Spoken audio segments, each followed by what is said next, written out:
이렇게 안 맞아. 다시.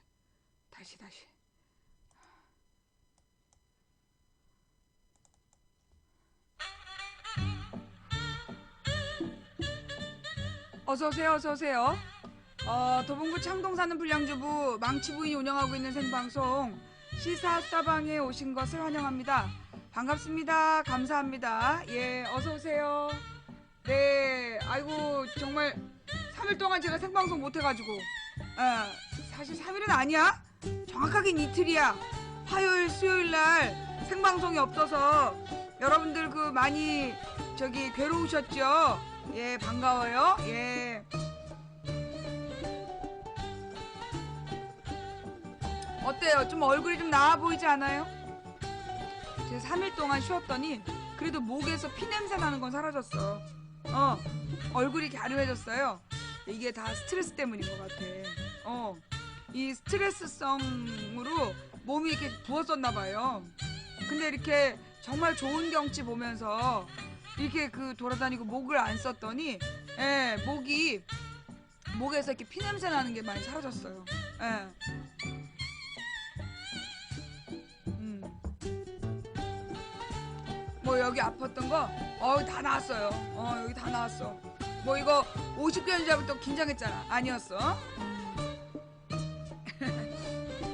네네, 어서오세요, 어서오세요. 네. 이게 좀 가볍게 보이죠? 뭔가 이렇게, 왜 또 천역적 사진 가지고 또 논쟁이 붙었어? 어서오세요. 감사합니다. 추천해주신 모든 분들께 감사드립니다. 그리고 후원해주신 모든 분들께 진심으로 감사를 드립니다. 어서오세요. 어서오세요. 망치부인입니다. 반갑습니다. 감사합니다. 어서오세요. 네. 그 오늘 방송 오래 해달라는데, 내가 나도 지금 상태가 너무 좋아가지고, 방송을 막 오래 하고 싶어요. 오래 하고, 막 큰 소리 지르고 싶고 막 그래. 근데, 내가 이렇게 이제까지의 경험을 볼 때, 이럴 때 조심해야 돼. 이게 좀 한 3일 쉬었다고. 사실은 내가 이제, 뭐 한 달? 한두 달은 쉬어야 될 것 같은 상황이에요. 예, 몸 상태가 너무 안 좋아서, 기본적으로 내가 달고 다니는 병이 이제 위궤양, 십이지장궤양, 대장성 과민 증상, 그 다음에 갑상선 항진증인가 뭔가 있어. 그 다음에 또 그 후두결절, 그 다음 디스크, 그 다음에 또 뭐가 있더라. 대상포진을 알았기 때문에 늘 필요하면 안 돼. 거기다 내가 편도선을 절제한 상태예요. 그렇기 때문에 거기다 내가 젊어서 간염을 알았는데 간염을 앓고 난 다음에 항체가 안 생기는 체질이야. 근데 이게 또 간염도 보통은 뭐 한 일주일 입원한다 그러더라고요. 그 당시에는. 근데 난 너무 심해가지고 한 달 동안 퇴원을 못했어. 그랬지. 그러니까 뭐 산후풍 들어있지. 그러니까 나는 그 온 몸이 사실은 굉장히 불량해.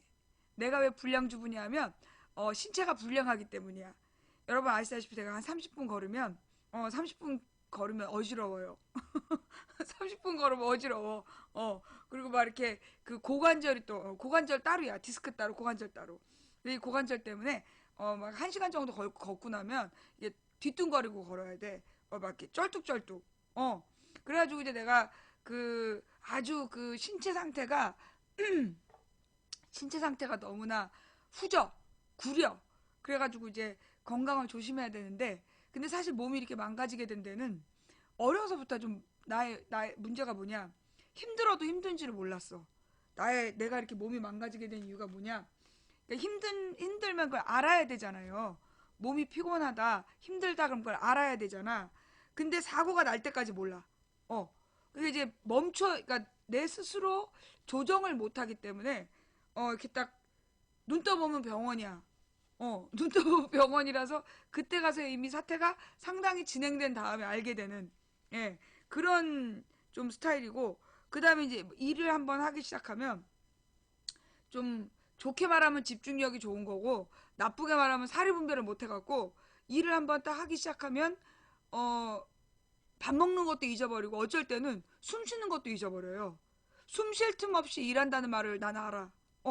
일에 너무 몰입해서 특히 이게 모니터로 하고 막 이러는 일은 너무 몰입해갖고 막 하다 보면, 예, 숨 쉬는 걸 잊어버려요. 그 눈이 아득해질 때까지. 그래갖고 막 이러면서 이제 숨을 쉬는 거야. 나의 집중력은 어렸을 때 그 내가 무슨 저기 연합고사를 준비하던 시절, 우리는 이제 중학교에서 고등학교 올라갈 때 시험을 봤는데 연합고사를 준비하면서 무슨 학교 앞에서 저기 모의고사 문제집으로가 나눠줬어, 출판사에서. 근데 그거를 이제 아침 자습 시간이 그때 한 60분이었는데 그 연합고사가 다 합해갖고 한 4시간인가 시험을 봤었어, 그 당시에. 근데 그걸 내가 60분에 푸는 거야. 60분에 집중해서 그걸 딱 풀고 났는데, 딱 풀고 난 다음에 문제가 뭐냐, 내가 어디에 있는지, 지금 여기가 어딘지 그런 거를 이해를 못 하겠는 거야. 그러니까 이제 시간도 장소도 지금 상황도 판단이 안 되는 거야. 완전히 그러니까는 중3 때지. 너무 몰입해서 풀다 보니까 그 현상으로 돌아오는데 한 15분 걸렸어. 뭐라고 앞에서 뭐라고 막 담임이 떠드는데 담임인 줄도 모르겠고 이게 학교인지도 모르겠고 막 그런 상태. 그러니까 이제 너무나 몰입하면 너무 몰입하면 그게 안 돼. 그러니까 상황 판단이 안 돼. 그러니까 이제 우리 딸이 그러는 거야. 엄마는 그 멀티플레이가 안 되는 스타일이라고. 그래서 왜 그러냐면 엄마가 집중하고 있을 때 뭔가에 집중하고 있을 때 아무리 말을 걸어도 엄마가 못 알아듣는다는 거야. 그래서 아닌데 엄마가 너가 말할 때는 어렸을 때도 다 알아들었는데 자기가 볼 때 자기 초등학교 들어간 다음부터 엄마의 집중력이 떨어지기 시작했대. 초등학교 들어가기 전에는 엄마 한마디면 뭐가 필요한지 다 갖다 줬는데 자기가 초등학교 들어간다. 그러니까 내가 방송 시작한 다음이야. 방송 시작한 다음부터는 엄마가 자기에 대한 집중력이 떨어져서 그 2번 불러야지 대답한다고. 자기가 고등학교 들어간 다음부터 엄마한테 3번 불러도 대답을 못 한다고. 어찌나 구박을 하는지. 하여튼 이제 그니까 그 중간에 쉬는 이걸 잘 못해요. 그래서 내가 완전 몸이 망가질 때까지. 그러니까 이제 편도선 이게 그 뭐라 그러나, 사람이 피곤하면 그걸 미리 알고 그 조율하는 게 3군데래. 간, 그 다음에 편도선, 갑상선, 요 3군데래요. 그러니까 이제 이 편도선에 염증이 온다는 거는 굉장히 지금 이 뭐라 그러나 기력이 떨어졌다. 너 좀 쉬어야 된다. 그런 뜻이래. 그래서 편도선이 붓고 아프다는 거야. 그래서 편도선이 부었을 때는 무조건 쉬어야 된다. 그러더라고요. 근데 그런 걸 내가 어린 시절에 몰라서 그게 이제 맨 처음에 편도선이 붓기 시작한 게 9살이었는데 21살 때까지 그냥 그 편도선 안고 살았어. 나중에 이제 편도선 수술을 하러 들어갔는데 이제 간염을 앓고 난 다음에 내 몸 상태가 굉장히 안 좋은데 지금 이 편도선 상태도 되게 안 좋다. 그래갖고 편도선을 제거해야 된다는 거야.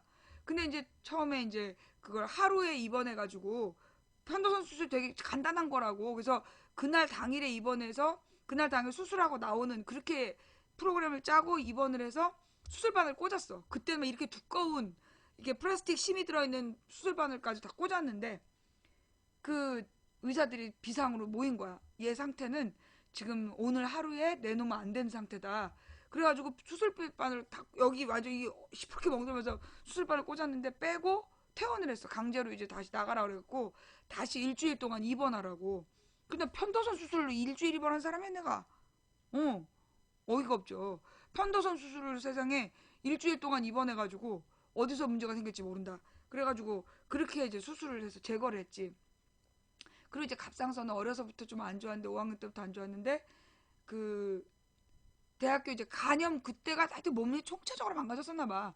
그때 다시 그 갑상선 약을 먹었어야 됐고 그다음에 이제 애기 낳고 나서 애기 낳고 나서 이제 또 갑상선 약을 먹어야 되는 그런 상태였어요. 근데 이제 간염을 앓고 나서 항체도 안 생기지. 편도선은 이제 근데 편도선이 완전 너무나 이렇게 그 사진으로 보니까 되게 너무 깊이까지 염증의 뿌리가 있다는 거야. 그걸 엑스레이 비슷한 사진으로 찍어내더라고요. 그래가지고 완전 제거가 안 된다. 그래서 이제 그 하고 나서도 나는 목을 계속 아파. 그러니까 후두염을 알아 그 다음부터. 예, 인후염이라 그러지 인후. 그래서 이 코 뒤쪽부터 이렇게 붓는 그런 증세가 있는데 그래서 자주 잘 쉬어야 돼.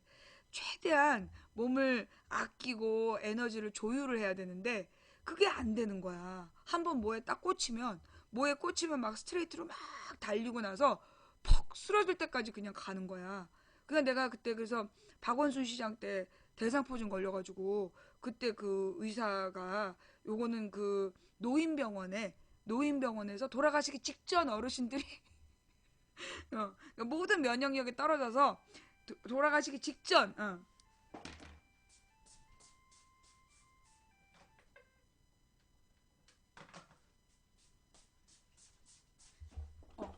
돌아가시기 직전 어르신의 상태다.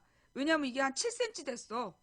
혁대 모양이 7cm로 염증이 이게 그 포진이 생겼는데 그게 진짜 앞가슴에서 딱 뒷가슴까지 절반을 띠둘른 것처럼 염증이 생기는 거야. 근데 이제 보통은 근데 숨이 안 쉬어지더라니까. 그리고 내가 이게 혹시 이 대상포진이 폐로 들어가는 거 아니냐, 숨이 안 쉬어진다 그랬더니 그 너무 아파서 숨을 못 쉬는 거다. 어. 그러면서 그 노인들은 기력이 없어갖고 이 정도 통증이면 돌아가신다 그러더라고. 나는 그래서 그때 마약성, 약간 그 마약 성분이 있는 진통제를 먹었어요. 한 달 동안. 그리고 내가 나 이러다가 마약 중독 걸리면 어떡하냐고 막 그때 의사가 낄낄거리면서 의사들이 그 중독 걸리게 약을 주겠냐고 막 그러는 거야. 근데 그런 일을 다 겪은 사람이야. 그래서 내가 조심해야 돼. 몸을 아껴야 돼. 그리고 내가 하고 싶다 그래서 다 하면 안 돼. 근데 또 오늘은 우리 딸이 대형 사고를 쳤잖아. 어, 우리 딸이 무슨 사고를 쳤느냐? 얘가 자기 학교에 그 급식이 맛이 없다는 얘기를 몇 번 했어. 근데 이제 우리는 그 급식이 맛이 없어도 그 친구들이랑 다 같이 먹는 건데 급식을 먹어야 된다. 사실 그 급식비가 꽤 비싸요. 7만 원인가 8만 원 돈 나가. 어. 근데 그런데도 그니까는 중학교 때는 학교 저기 나라에서 해주는 급식을 먹었잖아. 근데 이제 고등학교 올라가서 돈 내고 먹는데 돈 내고 먹는 급식이 너무 후진 거야. 그러니까 이제 얘가 그 저기 뭐야 급식을 못 먹겠다고 여러 번 얘기를 했는데 우리가 이제 다 무시했어요. 왜냐면 애들 다 그냥 먹으니까. 어머? 내가 3일 동안 그 집을 비운 틈에 이 딸이 네.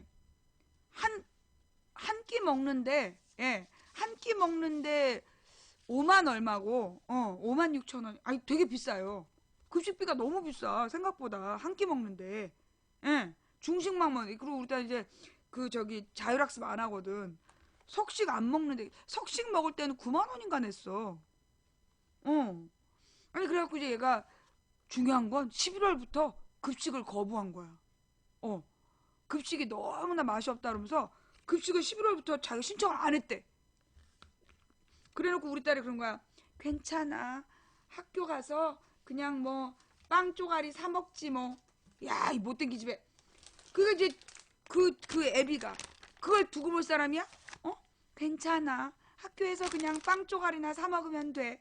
라고 얘기를 하자 우리 서방님이 그렇게 하면 안 되잖아. 그게 이제 오늘 아침에 그러니까 얘가 시간을 번 것 같아. 한 3일. 그러니까 급식이 이제 새 체제로 들어가고 그 저기 급식비를 낼 수 없을 때까지 기다렸다 우리한테 말을 한 거야. 그래가지고 이제 어떡하. 그리하여 아니 왜 젓가락이 없냐? 여기다. 아니 젓가락을 2개를 보내고 그래 민망하게. 아니 어묵 하나하고 김밥 하나인데 이게 어떻게 2인분이야 1인분이지. 참 이렇게 이 사람들 센스가 없어 그래. 그래가지고 이제 우리 신랑이 오늘 도시락을 사오라는 거야. 그래 아침에 막 꼭지새벽부터 일어나고 이제 방송 준비해 놓고 그리고 나서 이제 씻고 그리고 나서 저기 뭐야 그 채팅 쭉 검사하고 돌아가는 꼬라지 이렇게 쭉 정리한 다음에 그리고 나서 이제 막 불이 났게 씻고서 이제 가서 도시락을 사러 갔는데 도시락 종류가 너무 많은 거야. 아 잠깐만요. 자 오늘의 점심은 김밥 김밥 그 다음에 어묵 뜨거. 김밥과 어묵으로 간단한 점심을 먹고 그러면서 이제 방송할게요. 그리고 이제 도시락을 사러 갔잖아. 도시락을 사러 갔는데 보험 도시락이 있고 진짜 그 맛에 진짜 단박자기 떡 진짜 떡을 막 나 요즘 다이어트해. 김밥 한 줄 이상 안 먹어. 음,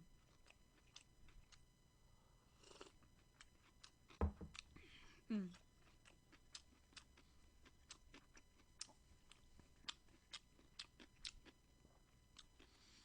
근데 도시락을요. 일단 내가 두 종류를 샀어. 그 뭐지? 락앤락. 어. 반찬 세 가지 들어가고 밥 들어가는 그런 거 하나 사고 보온 도시락 하나 사고. 근데 보온 도시락은 안 쓰겠다 그럴 것 같은데. 어. 음. 보온 도시락이 좋은데 이거 딸이 안 쓴다 그럴 것 같아. 음. 도시락 통 하나 사고 보온 도시락 사고. 얘가 보온 도시락을 안 들고 다닐 것 같았고. 응. 여자애들 쓴 좀 예쁜 보온 도시락이 없나 봐.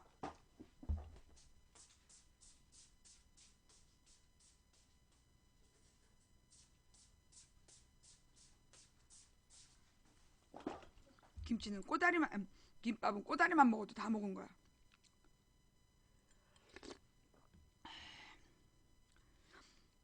근데 이 도시락에 그 스탱이 밥이죠. 그리고 나머지 두 개가 하나는 국그릇, 하나는 반찬 그릇.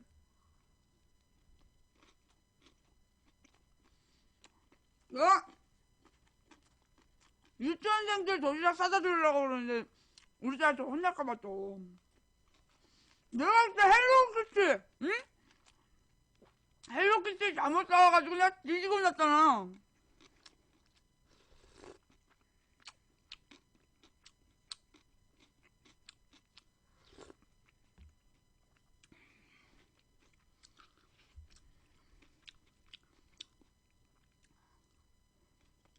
응. 노래 하나 듣고 있어봐. 응.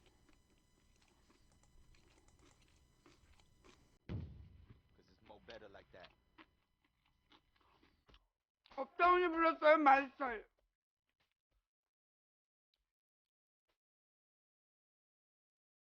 내가 밥 먹고 방송을 30분 늦게 시작하려다가 시청자들이 아주 기다리는 거 같아서 내가 일찍 시작했잖아. 목소리와 성격 어딜 가도 한눈에 띄어야만 합격 우리는 다시 돌아온 uptown 이제부터 어설픈 애들은 pop and R&B 그곳 열 챙기는 소신의 말을 아유, 옛날에는 이 어묵의 종류도 다양하더니만. 아유, 이게 무슨 맛있는 어묵이야. 아, 변했어, 변했어. 소비자에 대한 이 서비스 정신을. 아, 건네렸어 내 앞을 지나는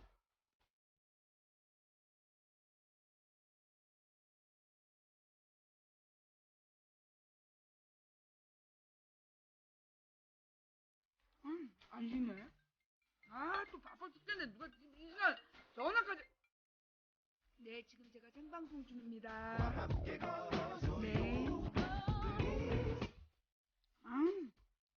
젓가락 어렸어. 내 가슴 흐드리는 그녀에게 근데 요즘 내가 입맛이 없어. 내가 요즘에 입맛 없다는 뜻을 알겠어.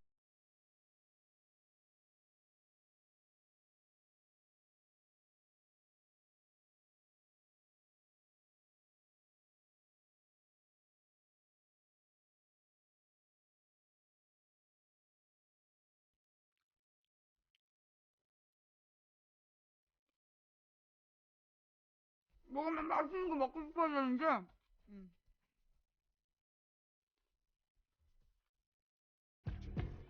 먹어도 맛도 잘 모르겠고.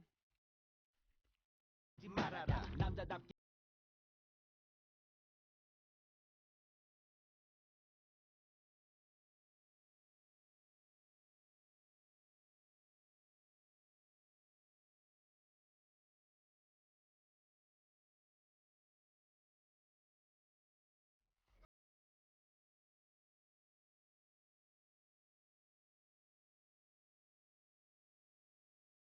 여러 번 씹잖아.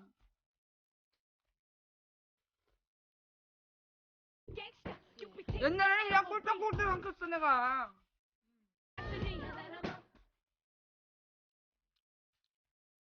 요즘에는 몇 번 씹어야지 넘어가. 아유, 옛날에는 이런 걸 씹을 게, 이까짓 걸 씹을 게 어딨어.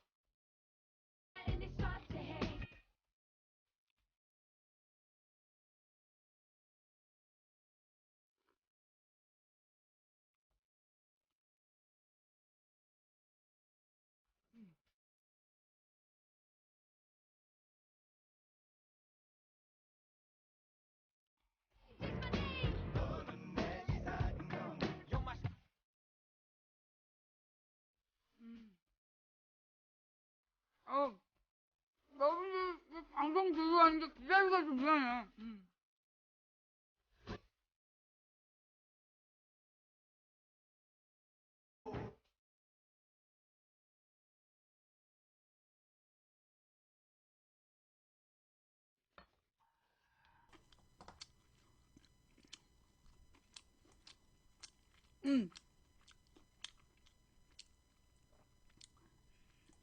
이 상황에서 딱 맞는 노래 한 곡 더. 아유, 내가 옛날에 노래 한 곡 들 때 다 먹었다, 이거, 이까짓 거. 아, 요즘에는 한 곡에 못 먹어.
내가 사실 된장국 먹고 싶었어. 된장찌개. 소화가 안 되고 입맛이 없을 때는 된장찌개가 진리야.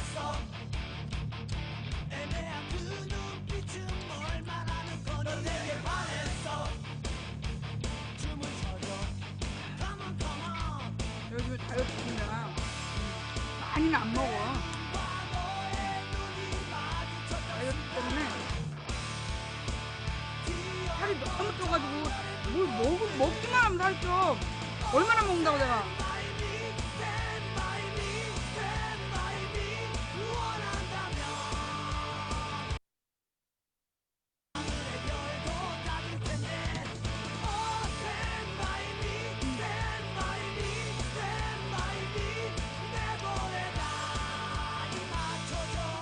냄새만 맡아도 살이 쪄. 냄새만 맡아도.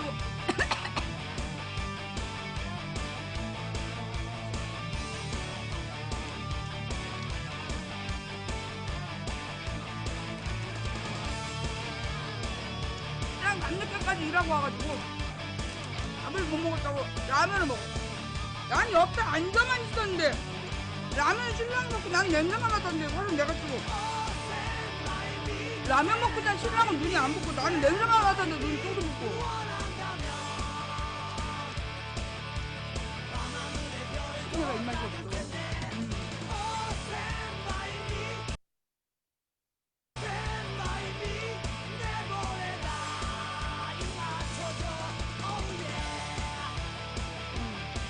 나이가 들어가는 게 이런 건가 봐.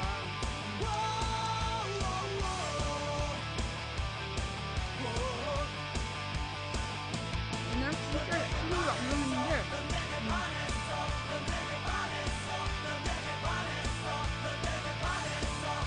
요즘은 확실히 먹는 식구가 바뀌었어.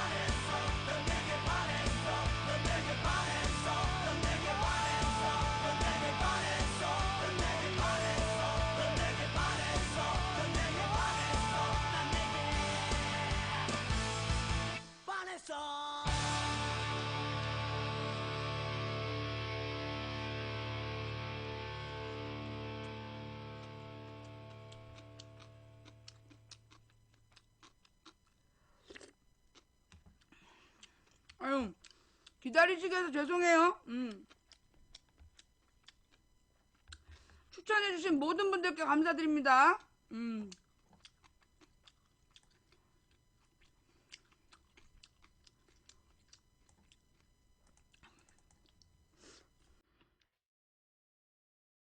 노래를 세 곡 쓰다니. 야, 진짜 이경서 늙었다. 아니, 김밥 한 줄에 오뎅 한 그릇 먹기 무슨 노래를 세 곡이나 틀어. 아유.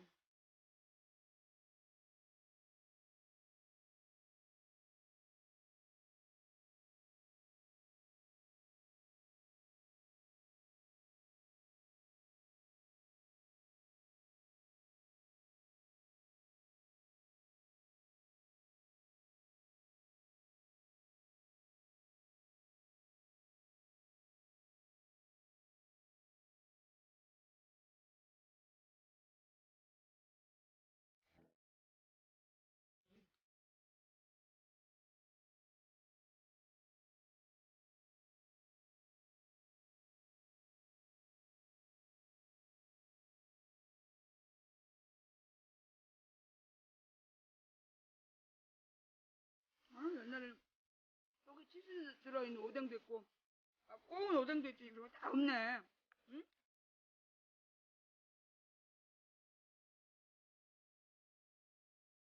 꼬치도 있고.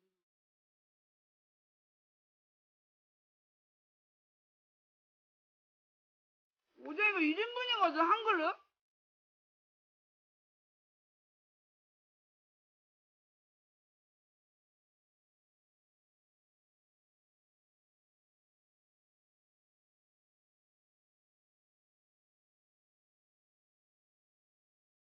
진짜 이거.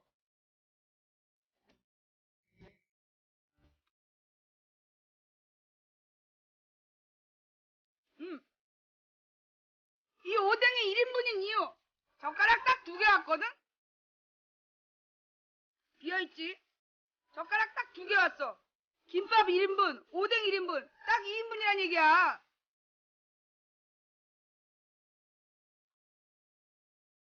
여보, 내가 이제 밥을 먹으려고 그랬는데, 어, 당신은 밥 먹었어? 아, 근데 요즘 입맛이 없어갖고 밥이 잘 안 들어가요, 뭐.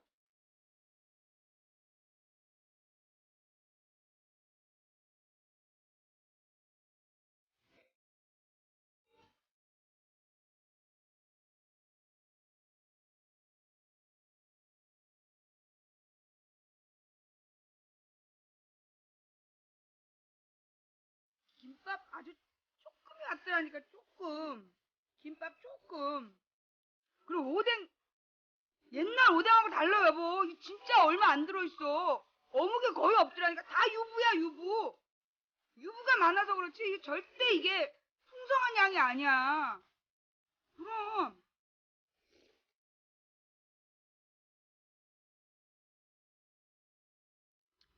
그리고 내가 2인분을 먹고 싶어서 시킨 게 아니라, 아니, 요즘 같이 경제가 어려울 때 1인분 시키면 누가 오겠어. 내 마음은 이제 다이어트 하려고 딱 1인분만 먹으려고 했는데, 아저씨가 1인분이 안 준다고 그래갖고 내가 억지로 2인분을 시킨 거지. 아, 당신이 여기서 오해를 하면 안 돼. 내가 의도적으로 2인분을 시킨 게 아니라는 거지. 아, 배달하는 사람도 얼마나 허무하겠어, 김밥 한 줄이. 어? 입에서 뭐가 나오고 그래. 흥분하니까. 거짓말하면 꼭 사고를 쳐.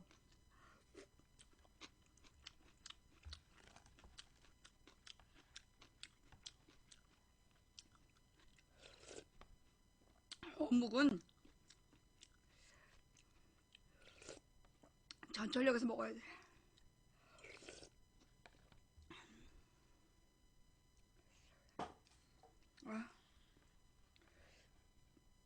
건더기가 너무 없어 요즘은. 아니 이렇게들 비양심적으로 그렇게 장사를 하시나? 응? 아니 뭐 먹을 게 있어야지 사람이 먹지. 이게 무슨 2인분이야 이게? 어? 아니 어디다 대고 여기다 젓가락을 2개 갖고 와. 아우 이 사람들 진짜 이게 매너 없고 진짜. 아니 먹는 사람 얼마나 부담스러워. 아 진짜.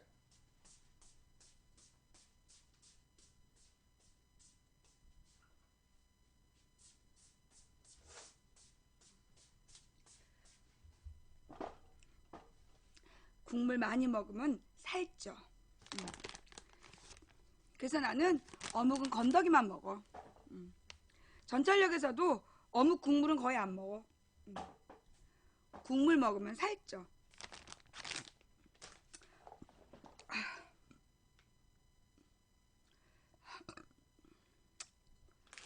밥 먹자마자 물 먹으면 안 돼요. 그 몰라? 밥 먹고 30분 있다가 물 먹어야 돼. 아, 그것도 뻥이라더라.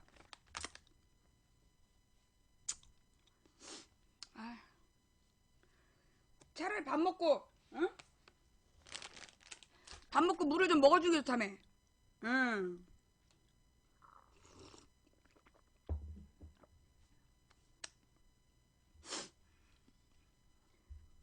이 시간 추천해주신 모든 분들께 감사드립니다. 후원해주신 모든 분들께 감사드립니다. 팬가입해주신 여러분께도 진심으로 감사를 드립니다. 브라키라니? 그게 뭐야? 브라키가 뭐지? 예.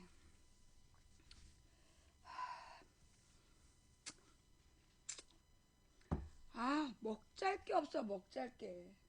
아니, 이까짓 걸 무슨 젓가락을 2개 갖다 주고 그래, 사람 민망하게. 아니, 응? 아니, 세상에 이걸 오뎅 한 그릇하고 김밥 한 줄을 그걸 2명이 먹어, 그래? 아유, 뭐, 쥐들이 무슨 뭐, 헐리우드 배우야? 그거 먹고 사람이 어떻게 사니? 이럴 때는 젓가락을 몇 개 드릴까요? 이렇게 물어보는 게 예의지. 지멋대로 2개를 넣고 그래. 사람 민망하게 싫이. 근데 2개를 넣었기 때문에, 예, 2개를 넣었기 때문에 여러분들이 아까 이 어묵이 2인분이라고 주장한 사람이 있었어. 어묵이 1인분이라는 걸 인증한 거지. 이 어묵이 1인분이야, 1인분. 어묵 1인분, 김밥 하나, 이 젓가락 2개. 그 어묵을 내가 2인분을 먹어서 내가 김밥하고 어묵 2인분 3인분 먹었다고 지금 주장하시는 분들 계시는데요. 그러면 안 돼요. 우리가 역사적 진실을 추구하는 사람으로서 그 젓가락 하나원 어묵이 2인분이라고 주장하는 것은 극히 좌편향적인 주장이라고 생각합니다. 예, 우리는 합리적인 판단을 해야 돼요. 젓가락이 2개였다는 건 김밥 1인분, 어묵 1인분이라는 것에 살아있는 증거입니다. 그걸 달리 해석하시면 안 돼요. 이 박근혜식으로 사고하시면 안 됩니다. 예, 아무 말 안 했다고? 아니, 말한 사람한테 얘기한 거지. 너네 지금 3인분? 너 지금 해보자는 거지? 너네 2인분으로 미워.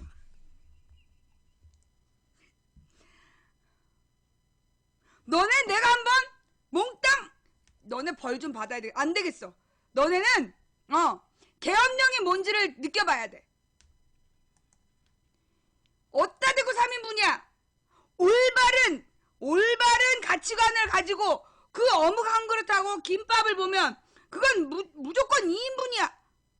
근데 어따 대고 3인분이래. 그런 좌편향적 사고방식을 가지고 나라를 혼돈에 빠뜨리는 너희들 같은 사람들이 문제야. 근데 조금 이상한데? 그럼 내가 거짓말하는 건가?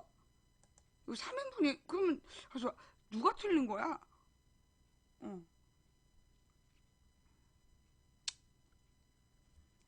아, 시끄러. 노래나 들어. 이현우가 불렀어. 닥쳐.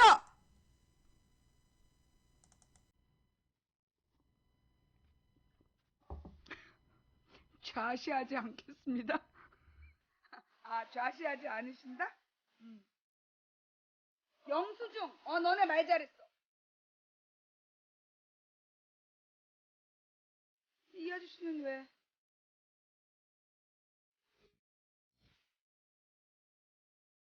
니들이 본 건 오뎅이 아니야. 니들이 본 건 어묵이 아니야. 이거 맞지? 배달 전표. 참치김밥 하나. 응? 참치김밥 하나. 지금 보니까 자, 일단 진정들해. 내가 주문한 건 참치김밥 1인분이었고 어묵은 서비스였어.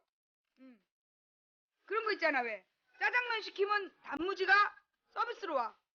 어. 그러니까 참치김밥. 아니 봐봐. 여기 딱 써있잖아. 영수증이 써있잖아. 영수증이. 영수증에 딱 참치김밥 하나만 있잖아. 하나만. 이 사람들이 사료를 보고도 믿지를 못하네.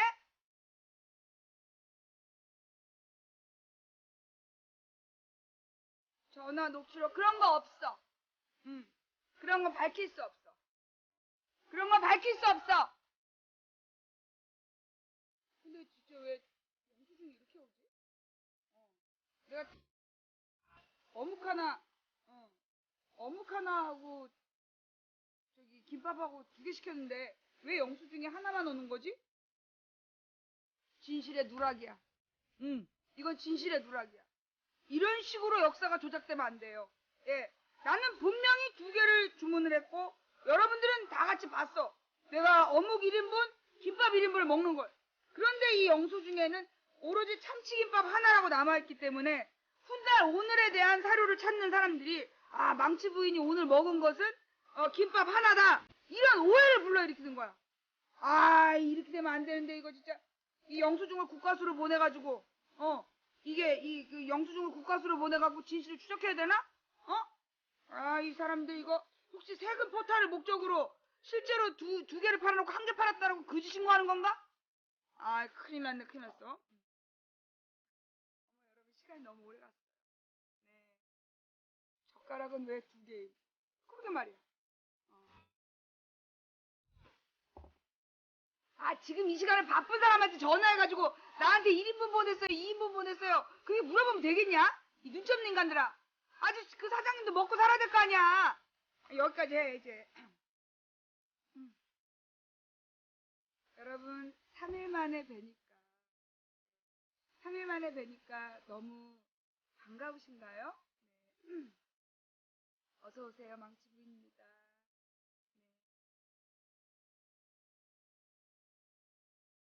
이현우가 불렀어요. 닥쳐.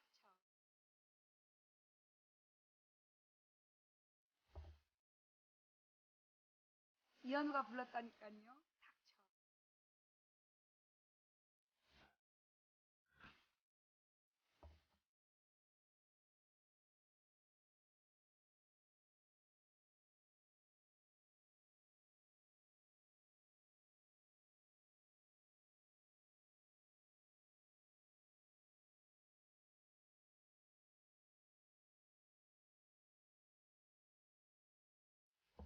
벌써 1시간이 후딱 지나갔다고 눈물 흘린 시청자가 있어. 우리가 시간이 없어. 시간이 없으니까 빨리빨리 갑시다. 에? 자, 그 다음에 3시 59분이 되면 3시 59분이 되면 나한테 알려주세요. 예. 4시에 내가 누구한테 전화해야 돼. 예. 내가 이제 4시가 되면 누구한테 전화를 해야 되니까. 그니까 저기 3시 59분에 나한테 알려줘야 돼. 그 자기네들 시계 아무거나 보지 말고 정확한 인터넷 시계 찾아가지고 나한테 3시 59분이라고 얘기를 해줘. 응.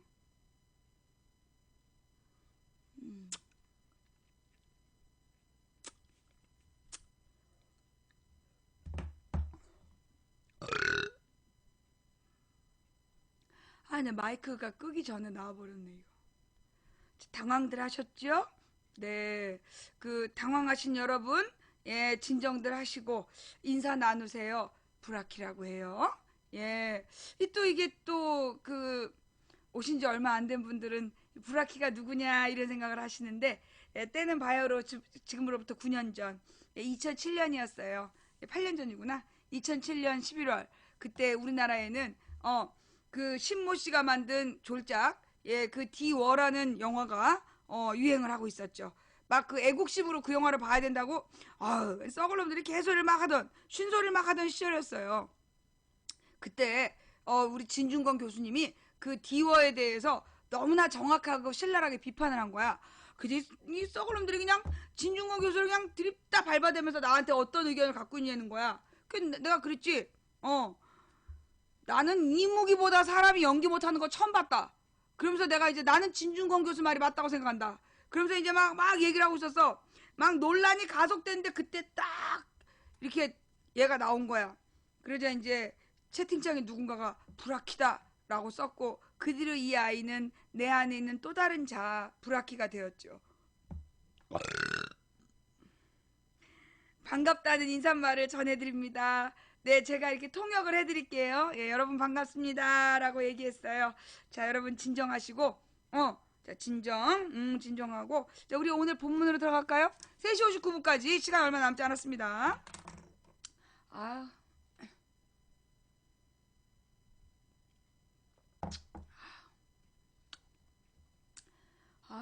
참, 언제나 김밥은 참치김밥이 진리야. 아, 입안에 감도는 이 마요네즈의 진한 향기. 자,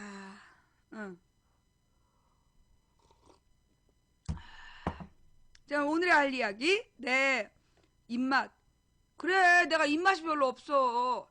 야, 너네가 진짜 몰라서 그렇지. 내가 한참 먹을 때는 이까짓 거 먹는데 노래 3곡까지 틀은 적이 없어. 노래 한 곡 끝나기 전에 내가 쟁반짜장 2인분을 내가 다 먹는 사람이야.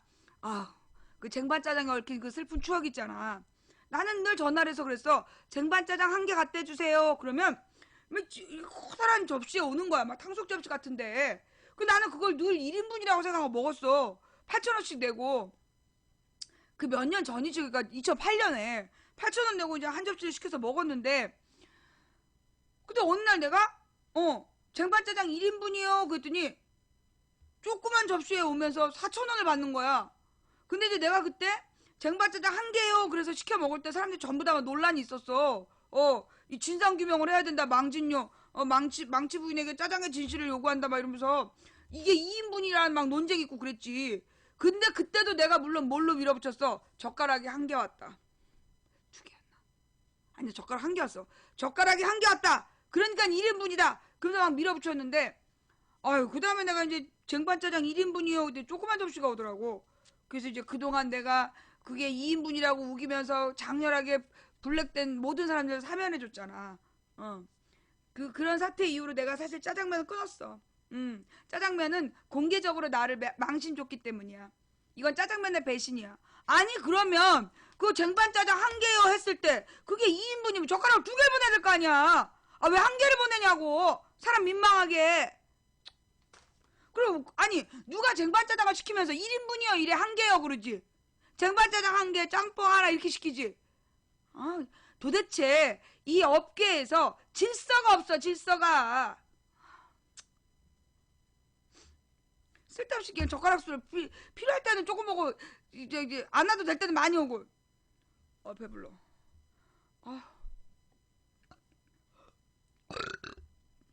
먹으면서 말 많이 하면 안 되는데 이래서. 자, 여러분, 좌시하지. 뭘 좌시하지 않아. 그냥 앉아 있어. 아이 쪽팔려가지고 도저히 이 부분은 재방송 할 수가 없어. 이 부분은 재방송 할 수 없기 때문에 처음으로 다시 돌아가서 다시 지금까지는 NG야. 지금까지는 다 NG고 이제부터가 리얼이야. 알았지?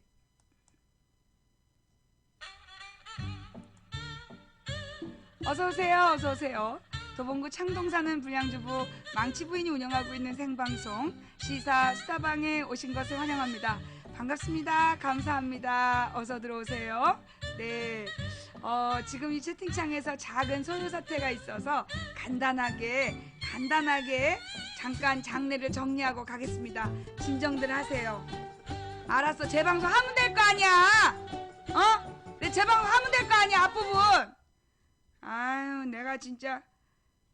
그래, 망치 부인이 그 밥 먹고 나서 밥 안 먹었다가 뻥칠까봐 그래. 이렇게 살아 움직이는 시청자 여러분, 나한테 이거 가지고 그렇게 들이대지 말고 청와대에다가 좀 그렇게 들이대.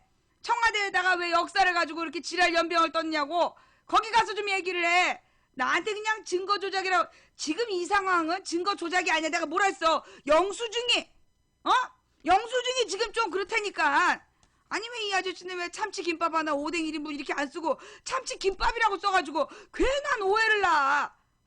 내가 진짜 이게 끝나고 나서 내가 찾아가봐야지. 안 되겠어. 자, 오늘의 첫 번째 이야기. 오늘의 뭐 나하고는 그럼 친하니? 박양하고 안 친해서 거기다 못 따지면 네가 나하고는 친하니? 진짜 웃겨 죽겠어. 난 내가 네 얼굴도 몰라 얘. 오뎅 누락 사건.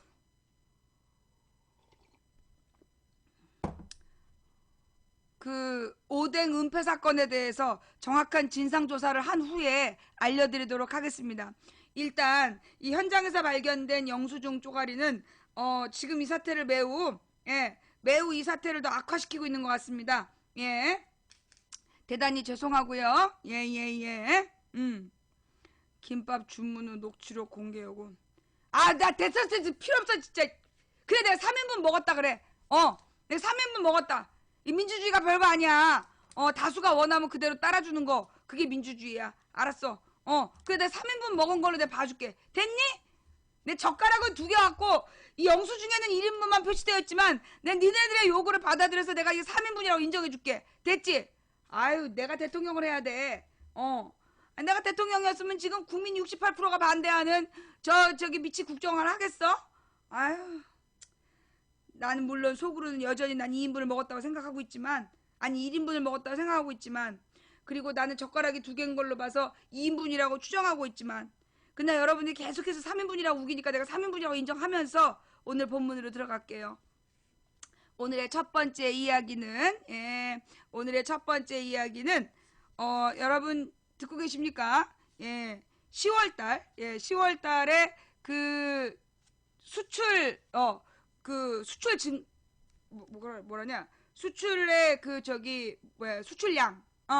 수출량이 몇 프로? 10월달에 우리나라의 수출량이 몇 프로라고? 마이너스 15.8%. 그러니까 수출 증가율이, 그러니까 수출량이 우리나라의 지금 수출량이 마이너스 15.8%라는 거야. 엄청난 양이에요. 지금 이게 마이너스 15.8%면요. 사실 우리나라가 수출 의존형 국가잖아. 여러분도 다 아다시피. 그러니까 이제 전년 대비겠죠? 전년 대비 마이너스 15.8%라는 거야.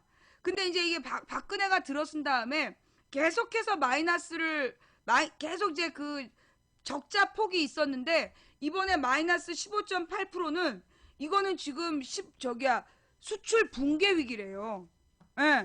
요 기사 잠깐 보고 갈게요.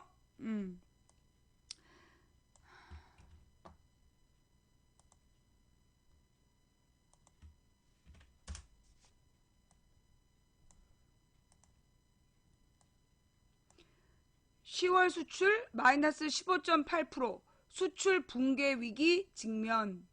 6년 2개월 만에 최악, 5년 만에 무역 1조 달러 클럽에서 탈락. 이게 굉장히 심각한 문제예요. 여러분, 우리가요, 이 마이너스 15.8%다. 그러면 100만원 받던 사람이, 월급 100만원 받아오던 사람이 85만원 받아왔다는 얘기야. 84만 2천원. 그럼 100만원 벌어서 100만원 쓰던 사람이 그만큼 돈이 모자란 거 아니야. 이거 굉장히 큰 금액이에요, 생각보다. 10월 수출이 6년 2개월 만에 최악인 마이너스 15.8%를 기록하면서 우리 경제를 견인해온 수출이 붕괴적 위기에 직면한 게 아니냐는 우려를 증폭시켰다. 저금리 정책을 통한 부동산 경기 부양에 올인하면서 우리 경제가 선방하고 있다고 주장해온 정부 여당을 머쓱하게 만드는 충격적 상황이다. 이제까지 우리 정부가 뭐라 그랬냐면 그 저금리 정책, 계속해서 한국은행이 이 금리를 올려야 된다는 얘기를 많이 했어요.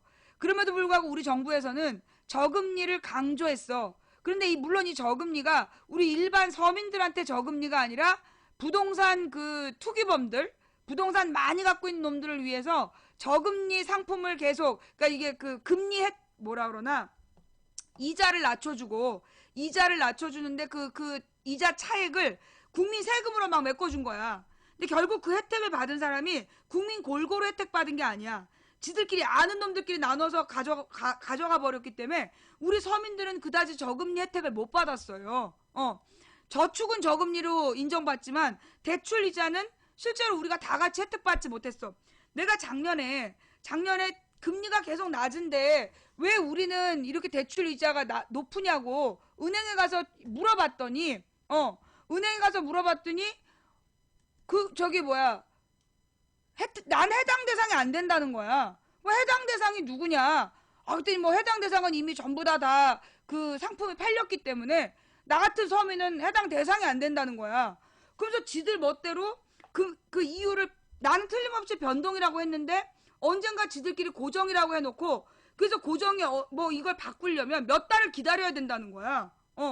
그 금리가 근데 막 저금리 상품 다른 은행에 나와 있는데 나는 고정이라서 이거 금리 혜택을 받을 수가 없다는 거야. 그러면서 몇 달을 기다려서 계약 기간이 끝나면 금리 혜택을 받으려는 거야. 얼마나 열이 받아. 그리고 내가 대출을 갈아타겠다. 그리고 다른 은행에 가서 서류를 다른 은행으로 넘기려고 서류를 딱 제출하니까 그 자리에서 금리를 낮춰주는 거야. 그 자리에서 금리를 낮춰주는 거예요.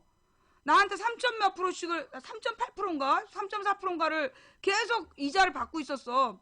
다들 2%대라는데 왜 나만 3%대냐. 그렇지만 나는 뭐 계약을 했기 때문에 바꿀 수가 없다는 거야 은행이. 그래갖고 내가 다른 은행으로 가겠다. 그 서류를 딱 집어넣었더니 그 자리에서 2.6%로 깎아주는 거야. 그럼 나는 그동안 1년 가까이 1년 이상이었던 것 같은데 하여튼 1% 가까이 이자를 더 냈던 거야. 그러니까 이게 갈아타겠다라고 얘기를 해야 이것들이 깎아주는 거야. 그러면서 실제로 그러면 이 저금리 그렇게 많은 저금리 상품들 다 어디 갔냐고. 이게 부동산 투기범들 있잖아. 부동산 투기범들이 상품 정보를 미리 듣고 아침에 싹 나눠 갖는 거야. 지들끼리 전부 다 나눠 갖고 그리고 일반 서민들한테 혜택을 주지 않았어. 그러니까 그 은행에 저기 뭐야 텔레비전에서는 계속해서 저금리 그러고 있는데 이 저금리라고 말은 하는데 왜 우리 같은 사람은 저금리 혜택을 못 받냐고. 이게 저금리 혜택을 보는 사람이 따로 있었던 거야. 그러니까 이게 결국 이제 저기 아파트를 많이 갖고 있는 놈들 그런 놈들한테 그 저금리 상품들을 많이 나눠주고 지들끼리 정보 공유했겠지. 그래서 서민들은 비싼 고금리 대출을 받고 그 지네들끼리 부자들끼리만 저금리 상품 나눠 갖고 이러면서 부동산 경기 부양에 올인하면서 그 최경환 박근혜 정부에서 이제까지 뭐라 했어요? 빚 얻어서 집 사라고. 빚 얻어서 집 사라고 걔 지랄 연병을 한 거 아니야. 빚 얻어서 집 사라고 걔 지랄 연병을 했는데 그러면서 우리 경제가 선방하고 있다. 다른 나라가 다 어렵다. 이러면서 이제까지 개뻥을 쳤는데 알고 보니까 실제로 우리나라가 지금 6년 2개월 만에 최악인 마이너스 15.8%야. 그 박근혜가 대통령이 된 이유가 뭐라 그랬어요? 박근혜가 대통령이 된 이유가 뭐 때문이라 그랬죠? 예.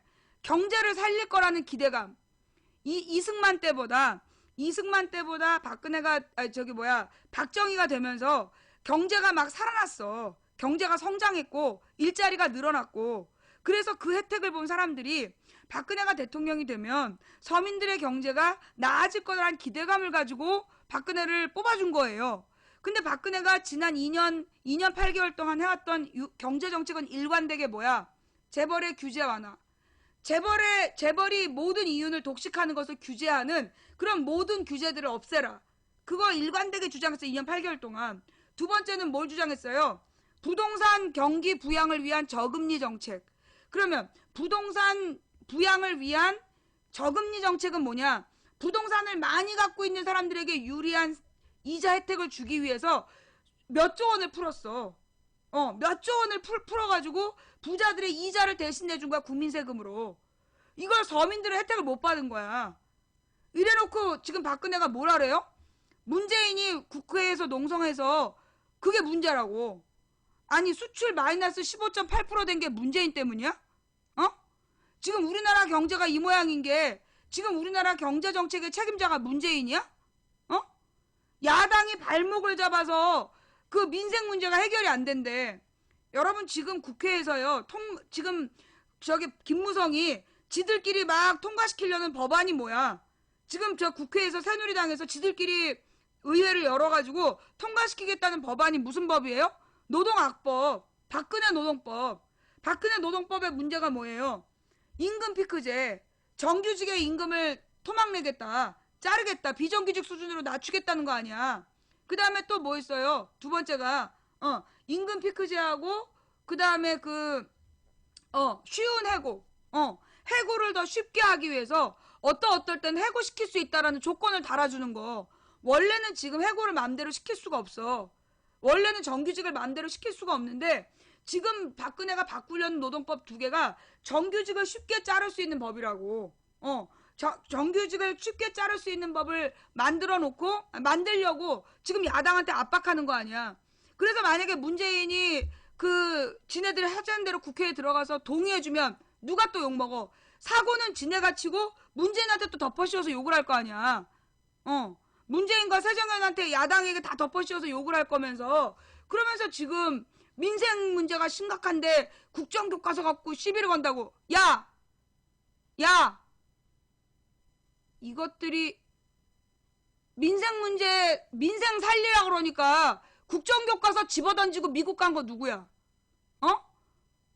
경제 살리려니까 일본 아베 불러다가 밀실에서 대충 합의 본 게 누구야? 그래놓고 또 국정교과서? 내가 오늘 제목 달았잖아요. 여러분, 지금 박근혜가 11월 3일날 국정교과서 고시를 강행했잖아요. 원래 11월 5일에 고시를 한다 그랬어. 그런데 그걸 이틀이나 앞당긴 이유가 뭔지 알아요? 누가 그거 얘기한 사람 있나? 내가 시골에 있어가지고 뉴스를 못 봤는데. 그 11월 5일에 하기로 했던 행정고시를 이틀 앞당긴 이유가 아베 발언 때문이야. 수능 거짓말이고 아베 발언 때문이라고. 아베가 무슨 얘기를 했느냐? 한일 회담 끝나고 나서 일본에 가서 후지 텔레비전이랑 인터뷰를 했어요. 거기서 분명히 뭐라고 그랬느냐? 위안부 문제는 이미 65년에 모든 배상이 끝났고 일단락됐다. 이게 중요한 거야. 아베가 이미 65년에 박근혜 아버지랑 이거 못 들었어요? 이거 되게 중요한 뉴스야. 내가 볼 땐 11월 3일에 고시를 강행해가지고 국정화 논란을 일으킨 이유가 난 그거라고 봐. 아베의 발언을 묻히려 그게 논점화되지 못하도록 이슈를 분산시킨 거라고 봐. 굉장히 중요한 뉴스예요. 아베가 65년 한일 수교 당시에 위안부에 대한 배상은 끝났다라고 지네 방송사에 돌아가서 그렇게 발언을 한 거야. 근데 우리 언론에서는 일제히 뭐만 보도했어? 아베랑 박근혜랑 뭐에 대해서 위안부 문제에 대해서 위안부 문제 해결을 위해 가속화를 내기로 했다. 그 가속화가 뭐냐고. 뭐에 대한 가속화냐고. 위안부 문제 해결이라는 게 어떤 걸 해결이라고 얘기하냐고. 아베가 첫 번째는 그 위안부 문제는 65년에 박정희 시대 때 다 끝났다. 그게 첫 번째고요. 두 번째는 더 이상 위안부에 대한 배상이나 사과를 요구도 하지 마라. 그게 실제로 지금 기자들 사이에서 돌았던 얘기예요. 아베가 그런 요구를 했다, 박근혜한테. 아베 정부에서 박근혜 정부에게, 그러니까 정부 차원에서 아베 정부가 박근혜 정부한테 요구한 게 뭐냐? 더 이상 위안부 문제 갖고 말도 꺼내지 마라. 그 얘기도 좀 찾아봐봐. 그래서 그 두 가지를 지금 아베가 가속화시킨다는 건 아베랑 둘이 나와서 위안부 문제 해결을 가속도를 내기로 했다. 무슨 가속도냐고. 아베가 얘기하는 가속도는 더 이상 위안부 문제 거론하지 못하는 해결. 아베 입장에서 본 해결이죠. 더 이상 위안부 문제 가지고 시간 끌지 않겠다. 거기에 가속도를 내겠다는 뜻 아니었냐고. 지금 이 박근혜 정부에서 그 다음에 세 번째, 그 다음에 이 중요한 이야기가 있어. 여러분 TPP에 대해서 얘기 많이 들었잖아요. 우리가 TPP에 되게 늦어서 지금 뒤늦게 가입하면서 엄청난 손해를 보고 TPP 가입해야 된다. 우리가 그런 얘기 들었잖아. 그죠? 그런데 TPP에 가입하는 걸 우리 국내 경제 전문가들이 계속 반대를 했어. 이유가 뭐 때문이에요? 이유가 뭐 때문이야?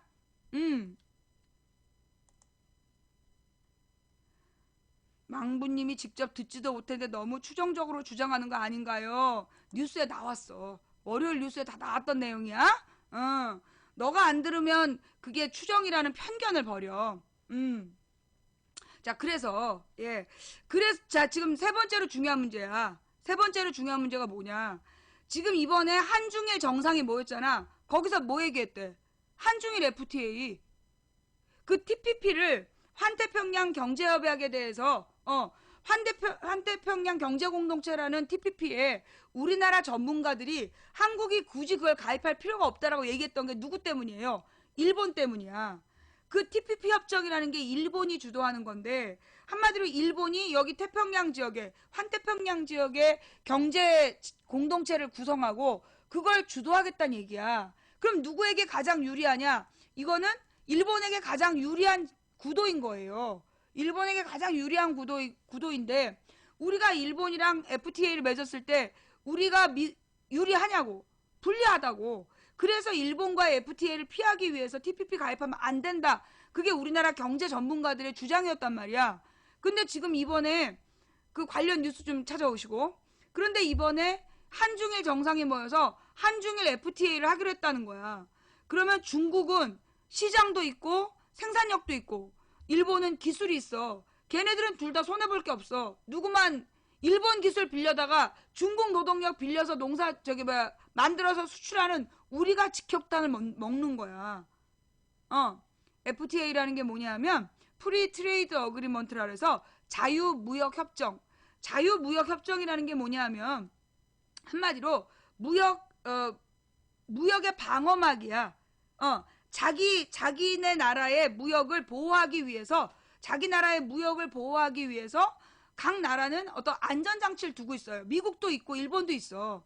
그런데 이 FTA라는 걸 맺으면 그런 자기네들 보호무역, 자기네들의 무역을 보호하기 위한 어떤 장치도 함부로 쓸 수 없게 되는 거야.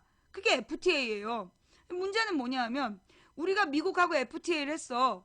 그러면 미국은 미국도 우리에게 완전 개방했냐? 아니라고. 미국은 슈퍼 301조라는 슈퍼 301조라는 법이 따로 있고 그 법은 FTA하고 별개야.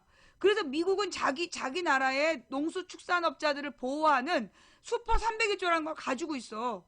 지네 국민들은 보호를 하면서 결국 우리하고 FTA를 맺으면 누구만 개방하는 거야? 우리나라만 개방하는 거예요. 우리만 개방하는 거야. 그래서 이 FTA를 우리가 한미 FTA를 반대했던 이유가 그거라고. 미국에는 슈퍼 301조가 있다. 그러니 슈퍼 301조를 가진 미국하고 우리가 경쟁을 해서 그 나라를 뚫고 들어갈 수가 없다. 이건 온전히 우리나라 시장만 미국에게 개방하는 거다. 그래서 우리가 반대했던 거야. 근데 미국 다음으로 세계 경제 2위가 누구야? 일본이야. 일본하고 우리가 FTA를 맺으면 우리나라가 일본에게 뭘 판매할 수 있겠어? 우리가 뭘 수출할 수 있겠냐고, 일본으로. 여자? 섹스? 일본에서 우리나라에서 사가는 게 뭐야?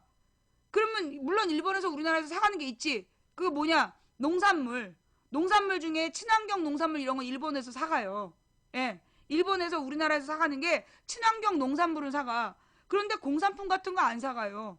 지네가 기술이 워낙 뛰어나기 때문에 그러니까 질 좋은 해산물, 그 다음에 친환경 농산물 이런 건 일본에서 일부 수입하지만 그 양이 그렇게 많지가 않아. 더구나 앞으로는 그 수출을 할 때 그러면 뭐 이 우리 농어민들에게 도움이 되냐? 안 된다고. 왜? 우리가 그만큼 팔아먹는 대신에 일본산이 더 쏟아져 들어오기 때문에 우리 국민에게는 전혀 도움이 안 돼. 일본과의 FTA가. 그러니까 그 프리트레이드라는 게 자유무역협정, 보호무역 장치를 없애는 협정이라는 건데 우리나라는 지금 우리가 일본하고 무역해서 우리가 일본을 이길 수 있어? 기술력으로? 경제력으로 일본을 이길 수 있어? 못 이겨. 그런데 왜 자유무역협정을 맺냐고. 지금 이 박근혜 정부에서 아무 생각이 없는 거야. 그러면 그렇게 FTA를 맺어서 성과가 있어야 될 거 아니야.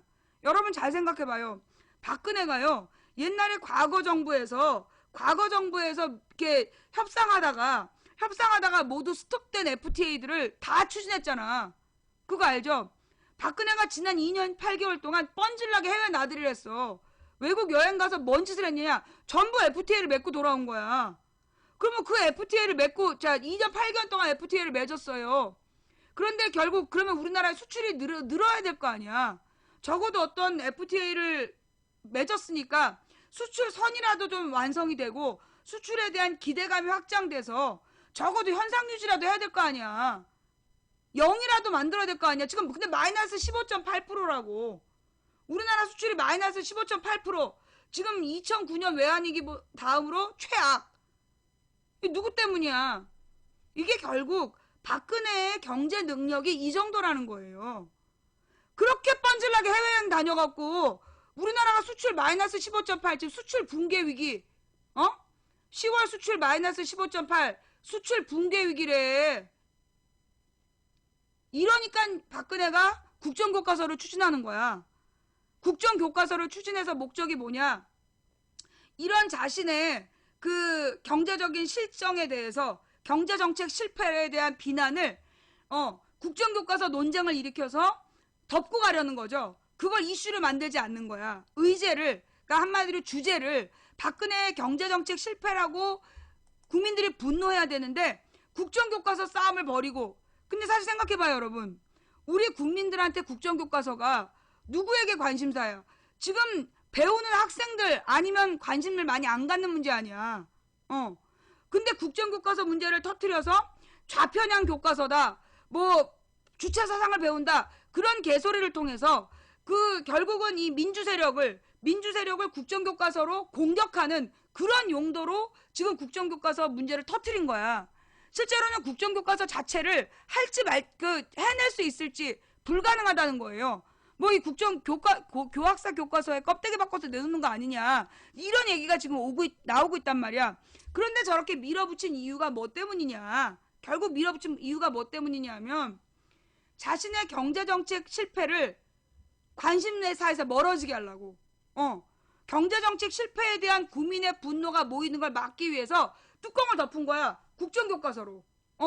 국민들이 잘 모르잖아. 뭐 어떤 할아버지가 고등학생이 그 국정교과서 반대하는 1인 시위를 하는데 니들이 6.25 때 살아봤냐고 막 잔소리했다며. 야단을 치고. 네가 일제시대를 살아봤어, 6.25를 살아봤어, 이러면서 이 할아버지가 막 애들한테 철없이 나와가지고 국정교과서 반대한다고 막 야단을 쳤대요. 그러자 고등학생들이 그러시는 할아버지는 우리 역사교과서 읽어본 적 있냐고. 그래서 할아버지가 조용히 길을 떠났다는. 예.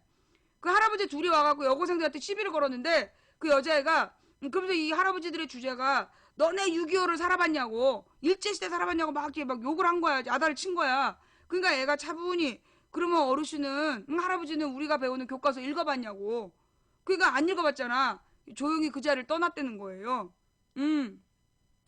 그 지금 아주 난리도 아니야.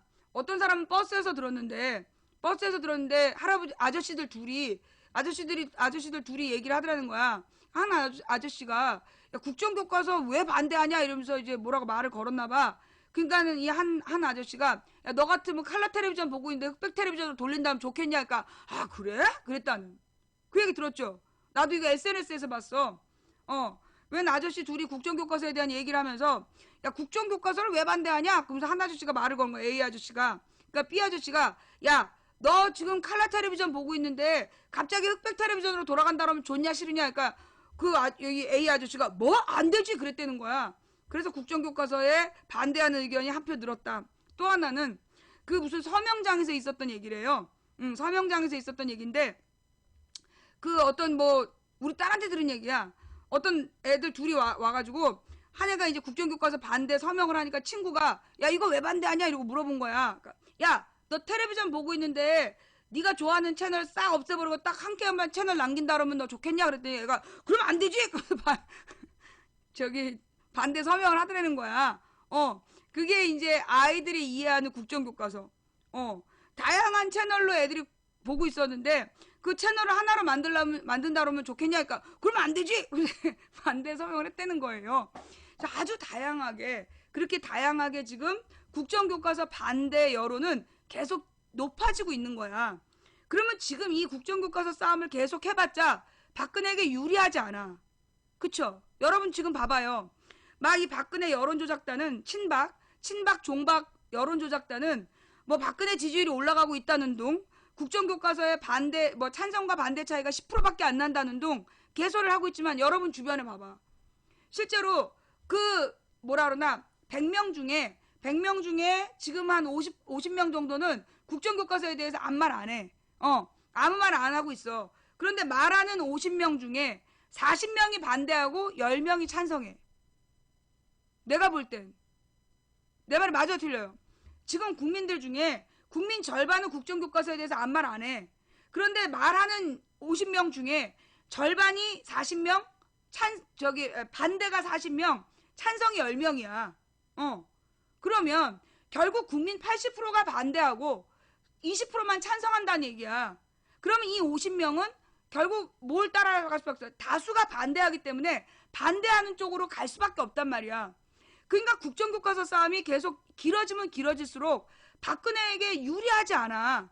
그런데 왜 박근혜는 계속해서 국정교과서를 추진하는가, 강행하는가?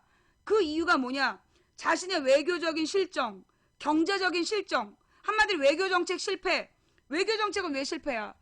박근혜가 그동안 일본 아베하고 굉장히 막 척을 지는 척, 반대파인 척 해왔잖아. 그죠? 예. 척을 지고 반대파인 척 해오면서 그 위안부 문제 먼저 해결하지 않으면 그 한일 회담은 없다. 계속 그래왔잖아. 박근혜가 이제까지 그 아베하고 한일 정상회담을 안 했어. 2년 8개월 동안 미국에서는 한일 회담을 하라 그랬는데 한일 정상회담을 지금까지 안 하고 버틴 거야. 버틴 이유가 뭐냐? 위안부 문제에 대해서 먼저 사과하기 전에는 한일회담 없다. 그게 이제까지 박근혜 일관된 주장이었어. 그런데 이번에 한일회담을 했어. 그러면 한일 정상회담에서 그럼 위안부에 대한 사과 받았어요? 못 받았어요. 위안부에 대한 사과도 못 받고 아무것도 실익이 없는 회담이야. 그럼 이거 왜 했어? 왜 한 거야? 이유는 아베 때문이야. 아베를 위해서 한 거야. 박근혜에겐 아무 도움이 안 된 한일회담인데 아베에게는 엄청난 도움을 준 회담이었다는 거예요. 무슨 얘기냐? 지금 아베가 자기도 절대 위안부 사과도 안 할 거고 뭐 한일 관계를 풀어갈 의지도 없어. 그런데 끊임없이 한국에다가 한일회담을 하자고 사인을 보낸 거야. 그 이유가 뭐냐면 자기 나라에 일본 안에 아베 반대파들,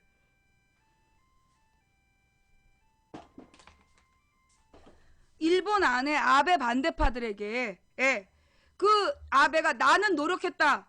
그걸 보여주기 위해서 이제까지 그런 사인을 보냈다는 거야. 근데 지금 아베가 그걸 뭐라 그러지? 자위대법을 통과시킨 다음에 그 비판 여론이 굉장히 올라갔다는 거야. 그 얘기 들었죠? 뉴스에 다 나온 얘기야. 아베가 자위대법 강행한 다음에 일본 내에서 지지율이 폭락하고 반대 여론이 급등하고 있었던 거야. 그런데 이 상황에서 한일회담을 한 거야. 결국 이건 누구를 살려준 거야? 아베 살려준 회담이었던 거야. 아베의 정치적 위기를 한일회담으로 아베가 그래서 후지 텔레비전에 가서 이렇게 발언한 이유가 뭐냐면 자기는 자기네 보수층에게는 보수층대로 표를 얻고 그러니까 우리는 65년에 박정희랑 얘기 끝냈다라고 지표는 다지고 그러면서 반대파에는 내가 한국에 가서 끊임없이 대화하자고 주장했고 한국이 결국 받아들였지 않냐. 내가 그렇게 풀어가겠다. 아베를 살려준 회담이었던 거야. 네. 결국 한일회담이요. 이 65년도에 1965년 이 박정희가 일본의 굴욕적인 한일 수교를 맺으면서 그때 위안부나 징병징용에 대해서 개인적인 손해배상을 청구하지 않겠다. 그런 약속을 해줬잖아. 그게 오늘 이 위안부 문제의 결국 원흉이었던 거야. 그런데 아베가 이번에 와서 또 박근혜한테 대를 이어 모욕을 주고 간 거야. 왔으면 위안부 문제 사과라도 해야 될 거 아니야. 사과도 없어. 해결의 약속도 없어. 한마디 던진 게 가속화야. 뭘 가속화하겠냐? 명확한 목적어도 없이 가속화라는 말만 주고 떠난 거야. 그러니까 박근혜 입장에서는 이건 지금 아베를 살리기 위한 회담이었기 때문에 지가 남는 게 없어. 외교적인 실패야. 외교적 실패라고 이게. 그래서 결국은 이게 우리는 아무런 실익을 건지지 못한 회담인데 여기에 대한 국민 비판이 얼마나 심해지겠어. 그러니까 11월 3일에 국정교과서를 강행한 거야. 고시 강행. 앞당겨서. 그래서 실제로 이 한일 수교 문제에 대해서 박근혜 지지층은 여기서 되게 중요한 얘기가 나와. 박근혜 지지층은 내가 뭐라 그랬어요? 박근혜 지지층 다수의 기본 감정이 뭐다? 하다못해 어버이 연합도요. 어버이 연합 어르신들한테 가서 물어봐. 어버이 연합 어르신들 절대로 용납 못하고 절대로 동조하지 못하는 게 친일이야. 일본 부분에 대해서는 절대 동조하지 못해요. 그러니까 박근혜 지지층이 지금 이 내년 총선을 앞두고 굴욕적인 한일 회담 이 부분에 방점이 찍히면 박근혜는 굉장히 곤란해지는 거야. 그래서 국정교과서를 갖다가 다시 고시를 강행해서 국정교과서 논란으로 사건을 이렇게 덮어버린 거지. 물타기란 거야. 자기의 외교적인 실패에 대해서. 첫 번째 맨 처음 시작한 거는 경제정책 실패 마이너스 15.8이라는 이런 경제정책 실패를 덮기 위해서 국정교과서 싸움을 시작을 했고, 그 다음에 지금 한일 수교 굴욕적인 한일 회담에 대한 비판을 덮기 위해서 다시 국정교과서를 이용하고 아이들 백년지 대계에 관한 그 역사 교육을 그런 식으로 지금 박근혜가 이용하고 있는 거예요. 그래놓고 늘 뭐라고 얘기해? 야당이 발목 잡고 있다. 야당이 민생 경제를 파탄내고 있다. 덮어 씌우기. 사고는 박근혜하고 정부 여당이 쳤어. 박근혜하고 이 여당이 쳐놓고 그 잘못은 야당에게 덮어 씌우기.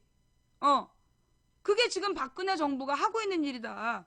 그래서 11월 3일에 이 행정고시를 강행한 이유, 이건 그 지난달에 사건을 터뜨린 거는 자신의 경제정책 실패를 논점으로 만들지 않으려고, 이슈로 만들지 않으려고 국정교과서를 지난달에 터뜨렸고, 이번 달에 국정교과서 고시를 이틀 앞당긴 이유는 아베 회담 다음날, 그날 바로 아베는 가서 저기 지네 후즈TV에 이미 65년도에 박정희랑 얘기하면서 끝난 거다. 위안부 문제에 대해서 더 이상 어떤 것도 해줄 게 없다. 그래 버렸어. 그걸 덮으려는 거죠. 예. 자, 이건 또 무슨 얘기지? 이 아프리카 채팅창의 하트가 너무나 이렇게 아프리카 채팅창 하트가 너무나 많아가지고 도대체 무슨 말인지 해석이 안 돼.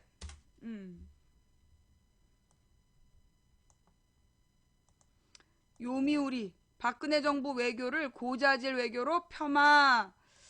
그래서 박근혜하고 고자가 하트였겠군요. 예.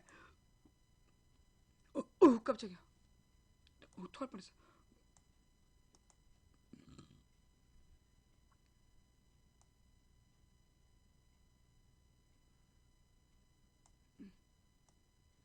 일본의 보수 언론, 한일 관계 악화 원인은 한국에 있다.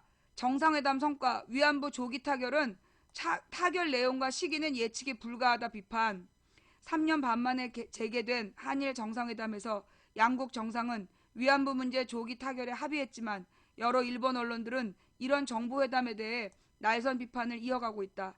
보수 성향의 요미우리 신문은 3일 한일 정상회담의 미래 지향의 길은 멀었다라는 제목의 사설에서 한일 관계가 악화일로였던 것은 한국 탓이며 일본 내 혐한 감정을 조장한 것은 박 대통령이라고 비난했다.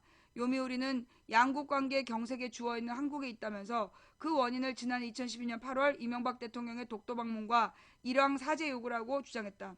2012년 8월 이명박은 한국 교원대를 방문한 자리에서 일왕이 한국을 방문하고 싶으면 독립운동을 하다 돌아가신 분들을 찾아가서 진심으로 사과하면 좋겠다고 말했으며, 이에 대해 일본 정부는 한국에 항의한 바 있다. 요미우리는 이 대통령의 이런 행보와 한일 정상회담의 전제 조건을 위안부 문제 해결로 내세워온 박 대통령이 일본 내 혐한 감정 확산에 박차를 가했다고 설명했다. 이에 더해 박 대통령의 외교를 고자질 외교라고 폄하하며 다른 나라 인사 앞에서 일본을 비판하는 박 대통령의 고자질 외교와 완고한 반일 자세도 일본 국민의 혐한 감정을 부추기는 악순환을 불렀다고 주장했다. 박 대통령은 한일 양자 문제를 미국 등 국제사회로 들고 나가 외부 압력을 행사하려 한 것이 일본 국민들의 혐한 감정에 부채질했다는 것이다. 이어 위안부 문제 조기 타결에 대해서도 요미우리는 위안부 문제 조기 타결 내용과 시기는 전혀 예상할 수 없다고 주장했다. 또한 박 대통령의 위안부 문제 해결의 판단을 위안부들에게 맡기는 자세는 무책임하다고 비난했다. 이건 박 대통령이 위안부 해결에 대해 피해자가 받아들이며 국민이 납득할 수준에서 조속히 해결되지 않으면 안 된다고 말한 것을 두고 한 말이다. 요미우리는 위안부 문제에 대해 구체적인 논의는 외무성 국장급 회담에서 이루어지지만 한일 양측의 여론을 등에 업고 타협점을 찾기 쉽지 않을 것이라고 내다봤다.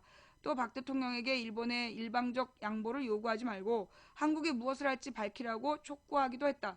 그 시작점으로 주한 일본 대사관 인근에 설립된 위안부 동상의 철거를 예로 들었다. 아, 자, 뭐라는 거야 지금?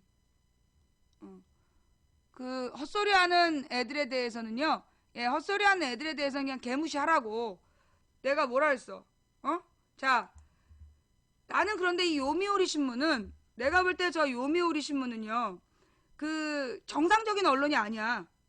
일본판 조중동이야. 일본판 조중동에서 박근혜를 깠던 내용이 그 도리어 내가 볼 때는요. 그 저거는 박근혜를 도와주기 위해 쓴 거야. 일본 저 얘기는 마치 박근혜가 외교적으로 뭔가 노력한 것처럼 보이게 하잖아. 박근혜를 비판해서. 나는 이 기사 자체는 별로 좋은 기사는 아니라고 보여. 그리고 무엇보다 이 요미우리라는 데가 정상적 주장을 하는 데가 아니야. 우리는 도리어 이런 언론 말고 일본의 정상적인 언론이 있다면 그 정상적인 언론이 뭐라고 얘기했는지를 봐야 되는 거예요. 저거는 솔직히 얘기해서 박근혜 도와주려고 쓴 거야. 박근혜 비판해갖고 마치 박근혜가 일본에게 불리한 게 뭘 한 것처럼 그런 기사잖아. 저런 기사는 좋은 기사가 아니에요. 저 퍼돌리고 그럴 만한 기사 아니야. 별로 이렇게 그 좋은 내용이 아니고 지금 TPP 한미 FTA보다 높은 수준으로 개방하라고 요구를 하고 있군요. 하여간 그래서 지금 상황은 뭐냐 하면 우리는 여기서 이 한일 간의 관계가 꼬인 문제, 이 한일 간의 관계가 꼬인 문제의 원인을 어디서 찾아야 되는 거야. 한일 관계의 문제가 꼬인 게 지금 이명박 탓이라고 얘기를 하고 있잖아. 저것 또한 나는 말이 안 된다고 봐. 요미우리가 정말 박근혜를 비판했다면 요미우리는 박정희까지 비판해야 돼. 박정희에 대한 아무 언급이 없잖아. 한일 관계가 틀어진 건 이명박 때문이다. 그러면서 박근혜는 죄가 없다. 저런 변명조의 기사예요. 실제로 이 모든 한일 관계가 왜곡되고 한일 관계가 풀어지지 않는 오랜 역사적 질곡은 누구로부터 시작됐냐? 박정희한테서 시작된 거다. 박정희가 1965년 굴욕적인 한일회담을 추진하면서 일본에서 돈을 무상으로 받은 것도 아니야. 빌린 거야. 우리가 갚기로 한 돈.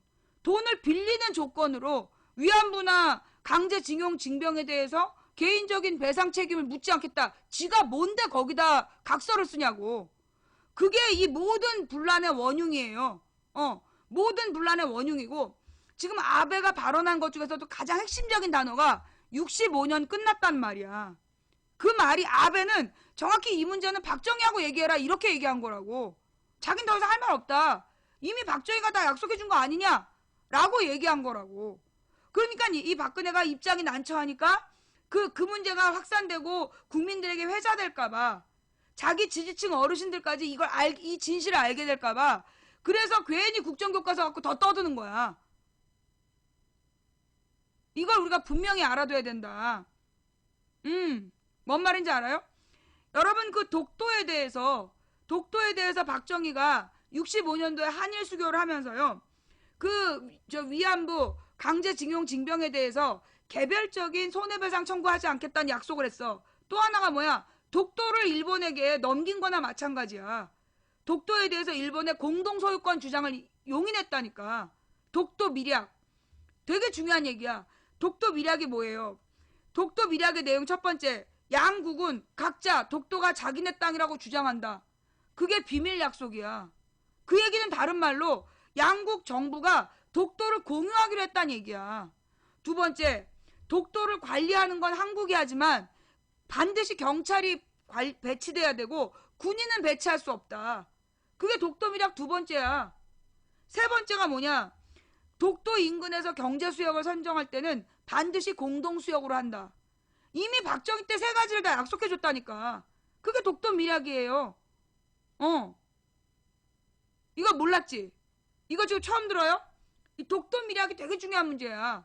박정희가 65년도에 위안부 이 강제징용, 강제징병, 정신대 이런 사람들의 손해배상 청구 안 하겠다는 개별적 청구 안 하겠다는 약속도 해줬고 일본에다가 독도의 공동소유도 인정해준 거야.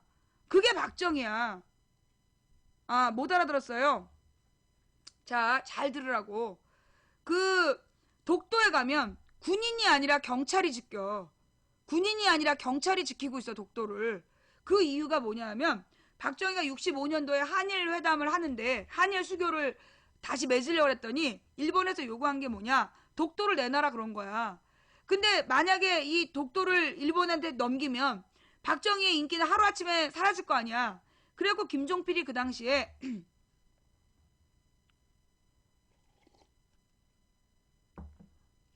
독도가 계속 문제가 되니까 독도를 그냥 폭파해버리자 그렇게 얘기했어. 김종필이. 박정희 정부의 총리했던 김종필이가 독도를 그냥 폭파해버리자 그런 얘기까지 했다니까. 그만큼 박정희 정부에게 독도는 의미 없는 섬이었어. 그래서 그 박정희가 독도 밀약이라는 걸 맺었는데 일본하고 박정희 시대 때 독도 밀약이라는 걸 맺었고 그 밀약에 3가지 내용이 있어.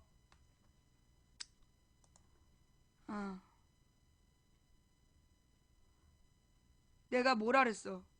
그 시청자들한테 시비 걸지 말라 그랬지. 내가 시청자들한테 시비 걸지 말라 그랬지.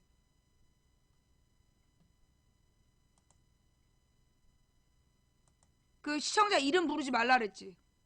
채팅창에서 시청자 이름 부르지 말고 아는 척하지 말라고. 내가 몇 번 얘기했어.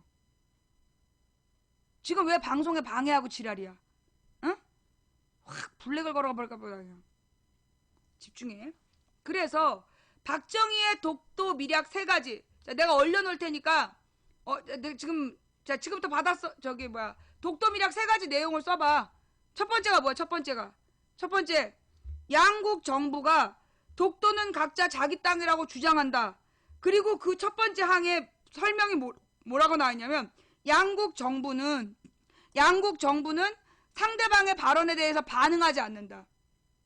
정부 차원에서 일본이 독도는 자기네 땅이다, 다케시마가 자기네 땅이다라고 주장하고 일본은 독도가 우리 땅이라고 정부 차원에서 주장하는 걸 정부 대 정부로서 서로 비난하지 않는다. 그게 첫 번째 항목이야. 그 다음에 두 번째 항목. 그래서 그 첫 번째 항목이 거기서 나온 게 뭐냐면 조용한 외교론이 나와. 독도 문제는 거론할수록 불리하다. 그러니까 독도 문제에 대해서는 조용히 뒤에서 해결해야 된다. 그 조용한 외교론이라는 말이 첫 번째 항목 때문에 나온 거예요. 상대방 정부를 비난하지 않기로 정부 차원에서 대책 마련하면 안 된다. 떠들면 떠들수록 우리에게 불리하다. 개소리야. 전혀 말도 안 되는 얘기야. 전혀 말도 안 되는 얘기를 해서 이 독도 문제에 대해서 일본의 주장은 다 사료로 남았어. 언론에 남고. 근데 우리 정부에서 정부 차원에서 그 독도 문제에 대해서 비난한 얘기는 안 나와. 안 남았어. 그게 걔네들이 독도를 100년 뒤 지네가 가져가려고 편 작전이야. 양국 정부는 독도를 자기 땅이라고 우기고 각각 상대방의 발언에 대해서 반응하지 않는다. 일본은 그 말을 잘 따르지 않았는데 우리만 그 말을 충실히 따라서 조용한 외교론이라는 이름으로 그 독도 문제에 대해서 아무 말 못하고 이제까지 지내온 거야. 그걸 처음으로 공개한 게 누구예요? 그걸 처음으로 공개한 게 노무현 대통령이야. 노무현 대통령이 하도 그때 한나라당 의원들이 김대중 대통령이 독도 팔아먹었다고, 김대중 대통령이 독도 팔아먹었다는 유언비어를 계속 퍼뜨리니까 노무현 대통령이 열받아갖고 공개해버린 거야. 왜 김대중 대통령이 독도 팔아먹었다 거짓말하냐. 사실은 박정희 때 독도 밀약을 맺은 거 아니냐. 요걸 공개한 게 2005년인가 6년인가 그랬어. 2005년인가 6년에 노무현 대통령이 공개했던 이유가 목적이 그거였어요. 김대중에게 전부 덮어씌우는 문제에 이미 3번째 독도 밀약 사망에 경제 구역을 설정할 때는 배타적 경제 수역 EEZ라 그래요. 전문 용어로 지리 시간에 배웠던 거야. 그러니까 이제 해안선에서 12해리까지는 영토. 이때는 이 나라에 허락을 받지 않는 어떤 배도 지나갈 수 없어. 그게 영해 개념이야. 해안선에서 12해리. 근데 그 EEZ 배타적 경제 수역이라는 건 해안선으로부터 200해리야. 해안선에서 200해리는 배타적 경제 수역이라서 여기에 다른 나라의 배들이 지나다닐 수는 있어. 그러나 여기서 경제 활동은 금지되는 거야. 경제 활동은 금지되고 통행만 허용되는 게 배타적 경제 수역인데, 물고기를 잡거나 자원을 채취하거나 그건 반드시 이 나라만 할 수 있는 거. 그게 배타적 경제 수역이에요. 근데 이 배타적 경제 수역을 설정할 때는 양국이 공동 소유로 한다. 공동 수역으로 한다. 그게 이미 박정희가 그 당시에 약속을 해줬던 내용이야. 이미 박정희가 그 당시에 약속을 해줬던 내용이기 때문에 그 독도 수역 독도 그 밀약 사망에 따라서 그 김영삼 때 회담 그렇게 진행해 놓고 왜 그걸 김대중한테 그 덮어 씌웠냐. 그 노무현 대통령이 그걸 공개해 버린 거예요. 근데 주요 언론에서 아무도 안 다뤘어. 독도 밀약을 그 당시에 주요 언론에서 아무도 안 다루고 그 뭐 오마이뉴스 한겨레 정도만 다루고 넘어갔었어. 그렇게 중요한 문제를. 독도 밀약 두 번째 항이 뭐였냐면 그 독도는 한국이 관리하되 반드시 경찰만 주재한다. 군인이 주재할 수 없다. 그래서 군복 입은 경찰이 거길 못 가요. 군복 입은 군인이 거기 우리나라 땅이라고 주장하면서 지킬 수가 없어. 그게 독도 밀약에 해당된 내용이야. 그래가지고 이재호랑 이명박이랑 독도에 군복 입고 가서 쇼하고 왔잖아. 그 독도 밀약 내용으로 우리가 공격을 하니까 군복 입고 가갖고 아이 뭐 우리 군복 입고 갔다 왔다. 개지랄이야 그거. 다 개뻥이고 개쇼야 개쇼. 이 독도 밀약.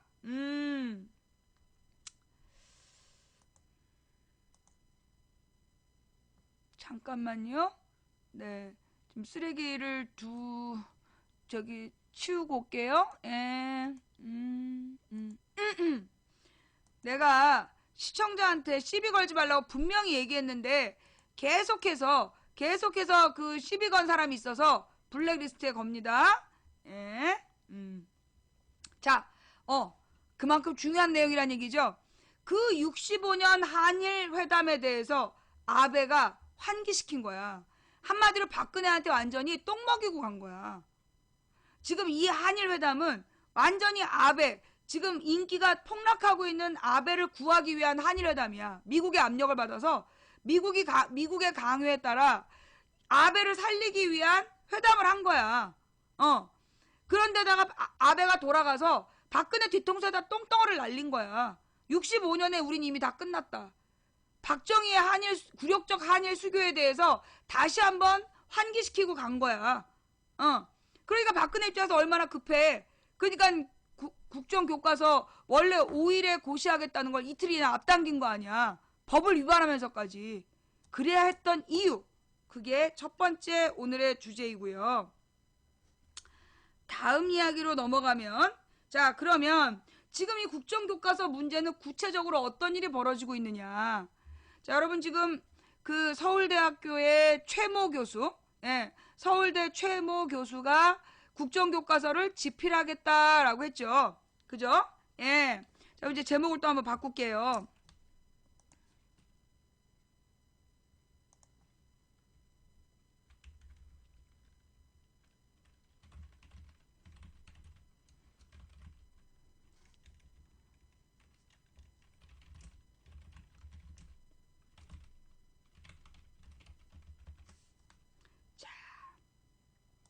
이게 무슨 얘기냐?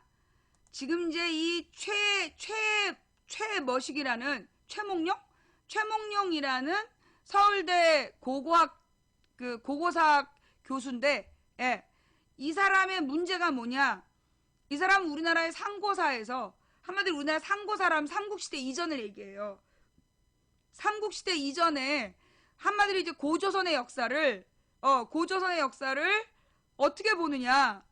실제로 고조선이 국가의 형태를 갖춘 건 위만조선 때다라고 얘기하는 거예요. 자, 그럼 위만조선은 또 뭐예요? 자, 그래서 우리가 후루룩 옛날에 지나버린 이야기인데 다시 한번 얘기해보면 그 고조선에 세 가지 종류가 있어요. 고조선에 대한 학설이 세 가지야. 고조선에 대한 학설이 세 가지인데